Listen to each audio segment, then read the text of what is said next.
I wanna show you how to make a text spin animation effect in Premiere Pro, let's go! First of all, I have already added my background to my timeline. Then, just select the text tool and write the text, in my case it is Adobe. Going to the Essential Graphics, you can modify the size and the type of the text. As soon as you're satisfied with your result, just modify the duration of your text to about 6 seconds. Next, go to the effects and write Basic 3D Effect. Add your 3D effect to your text layer.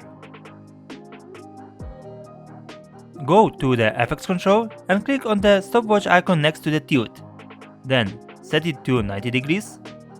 Now move ahead 1 second and change the value of tilt to 2 times 0 degrees. And then right click on the keyframe that we just have created and select Ease In. Go over to the effects and search for the crop effect. Add the crop effect to your text layer. Under the effects control, click on the word crop, which will create the border that you can see now.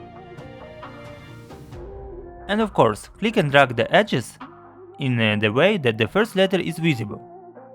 Now, search for the directional blur effect and add the effect to your text layer.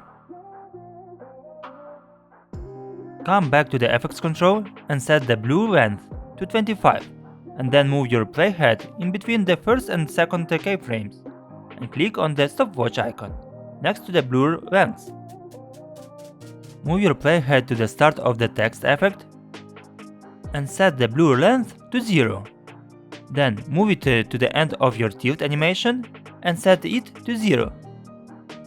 Perfect. Our animation is really starting to come together. So, in this way we are going to animate the another letters. Duplicate your text layer by holding Alt and dragging the clip above. Move the next layer about 5 frames ahead.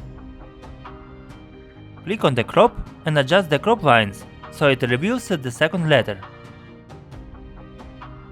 Now, copy the second text layer and do it till the moment that all letters will be revealed. As soon as you're done, let's see the result. Guys, help to grow this channel, put your like and subscribe.